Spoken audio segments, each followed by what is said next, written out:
చెట్ల నిండా పండ్లు ఉన్నా మగ్గిన పండు దగ్గరే పక్షి వచ్చి వాలుతుంది.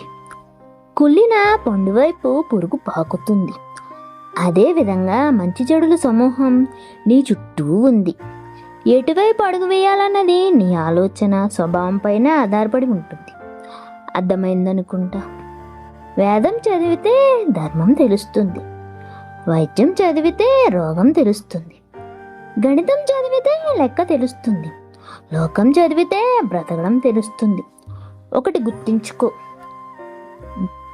బుద్ధి ఇంద్రధనుసులోని రంగులా అందంగా ఉండాలి, కానీ ఊసరవిల్లిలా సందర్భానికి తగినట్టుగా రంగు మారుస్తూ జీవించకూడదు.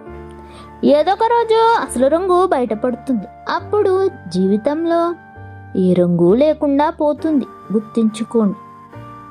ఆకలితో ఉన్న వాళ్ళు చేయి చాచి భిక్షం అడిగితే చేతులు కాళ్ళు బాగానే ఉన్నాయి కదా, ఏదైనా పని చేసుకోమని ఉచిత సలహా ఇచ్చే కొందరు అన్నీ సక్రమంగా ఉన్నా హుండీలో డబ్బులు వేసి వరాలు కోరుకోవడం బెచ్చగాడి కంటే హీనమని తెలుసుకోలేరు.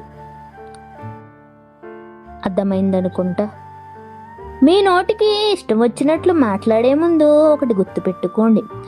మనం మాట్లాడే మాటలు మనకు గుర్తుండకపోవచ్చు, కానీ అది విన్న వ్యక్తికి మాత్రం జీవితాంతం గుర్తుండిపోతుంది. గుర్తుంచుకోండి. మనం ఎవరినైతే అత్యంత చులకనగా చూస్తామో భగవంతుడు వారితోనే అత్యంత అవసరం వచ్చేలా చేస్తాడు. కాదంటారా? జీవితంలో అందరితోనూ అలాగే అన్నిటితోనూ ఏదో ఒక సమయంలో తప్పకుండా అవసరం పడుతుంది. ఆ రోజును మీరు ఎంత ప్రాకులాడినా ఎవరూ కనికరం చూపరు. గుర్తించుకోండి. స్థాయిని చూసి ప్రవర్తించే వారిని ఇంటికి పిలవకండి. మర్యాద ఇవ్వని వారి ఇంటికి మీరు వెళ్ళకండి. ఇక వ్యక్తిత్వం లేని వారితో ఏమీ చెప్పకండి.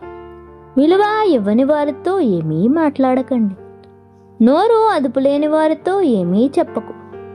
అహంకారం చూపేవారికి దూరంగా ఉండండి. అర్థమైందనుకుంటా.